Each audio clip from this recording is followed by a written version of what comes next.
super confident. But that's mainly because we're hoping this is your first and your only speech that you'll ever hear about this company. So therefore, we kind of have to do the best. So just to kind of give you guys a little bit of a background behind Tyler and I, we've always really loved music. And when we got this company, we were really amazed by how many artists that are in mainstream media that are actually signed underneath this record label.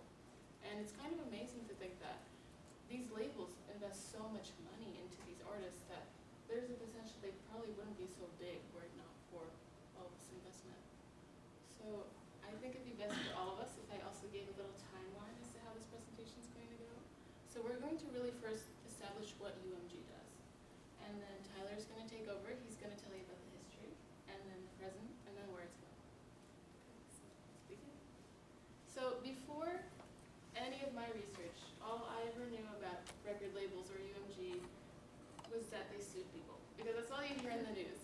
And you can't really blame me, because one simple Google search, and then you find 200,000 plus articles about someone suing something for some reason.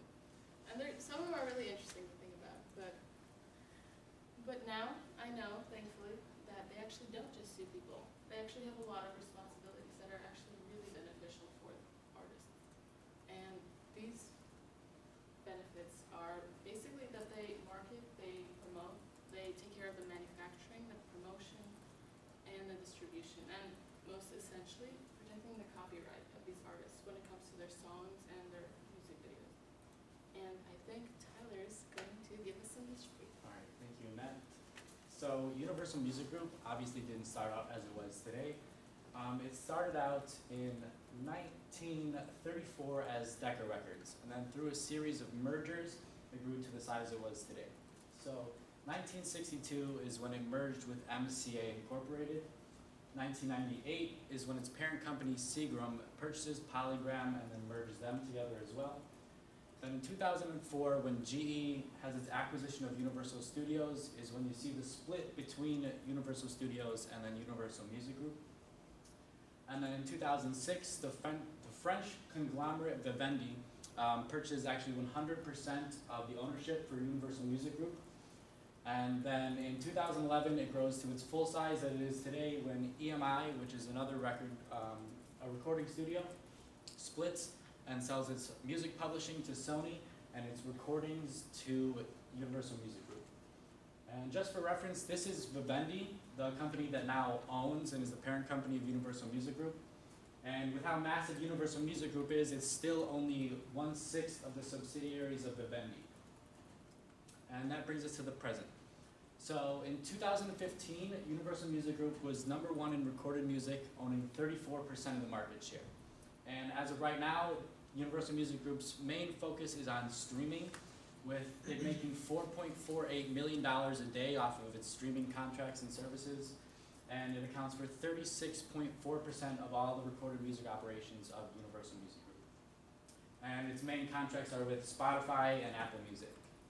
And just to go through, these are some of the labels that are inside of Universal Music Group. Some you might recognize: Def Jam Records, Cash Money Records, Virgin.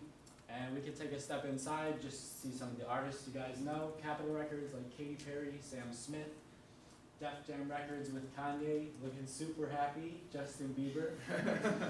And Young Money Records, which obviously Lil Wayne, Nicki Minaj, Chanel West Coast.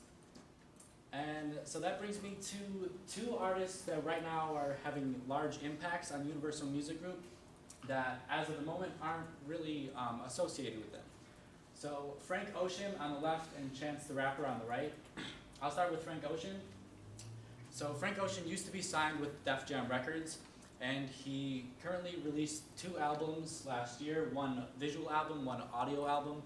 And he used his visual album to get out of a contractual obligation through Def Jam Records so that he could release his audio albums as a Apple Music exclusive through his own album, or his own label. And that prompted Universal Music Group to ban all streaming exclusive publishings from their own labels and everything.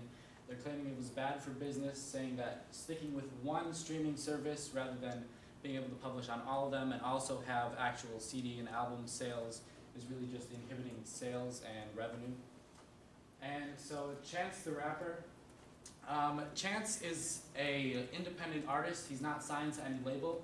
And so right now Universal Music Group is a little worried on whether the fact that he's going to influence artists that are currently signed to step down and go independent, just like Frank Ocean, or influence new artists to not even sign with labels and stay independent. So that brings me to the future.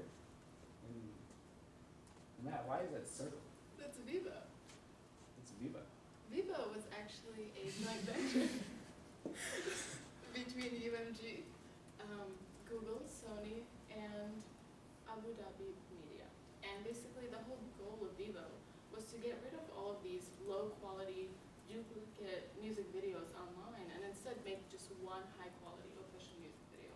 And they were actually really successful because now they have over 75,000 HD quality videos for a variety of different artists. And YouTube is actually just the host site for all of these videos. And everybody guessed Vivo was owned by Universal Music Group. So, back to the future. So you all know that Now That's What I Call Music. So Now That's What I Call Music is actually a joint venture between Sony and Universal Music Group, and they now have 94 iterations or CDs, which is a little ridiculous, but now they're changing off of CDs and turning it into a streaming service. So it was kind of a quiet release in the UK, and right now it's going to stay in the UK, but in the future they hope to bring it to more countries and more availability. It's on Apple Music or the iTunes Store right now. And the reason that they turned it into a streaming service was so that they can kind of cut their contracts with Spotify and Apple Music eventually and just have their own streaming service. Their target market is like the middle group. So with Apple Music having $9.99 monthly subscriptions and Spotify being a free ad-sustained service, their price point is at €4.99 a month. But as of right now, it's still kind of in production, so you can only listen to pre-created playlists and you can only listen on shuffle right now. But they hope to actually get to the full functionality of Spotify or Apple Music. So I'll hand it back to Annette, who can do it for us. Okay, so hopefully we kind of learned a little bit about UMG today, and now I just really want to recap everything that we learned. So, starting from the basics, now I know that they don't just specifically sue people. I know that they actually have a variety of different things that they take care of for artists, such as copyright enforcement and promotion. Then Tyler went ahead and told us about the history, and now we know that it was actually owned and sold by a lot of different companies. And of course, the present, we know that they represent a lot of different artists, many of us that listen to them. And of course, in the future, we know that they're actually going to start investing in streaming just because it's profitable. And I think that concludes that. Thank you so much. Are there any questions?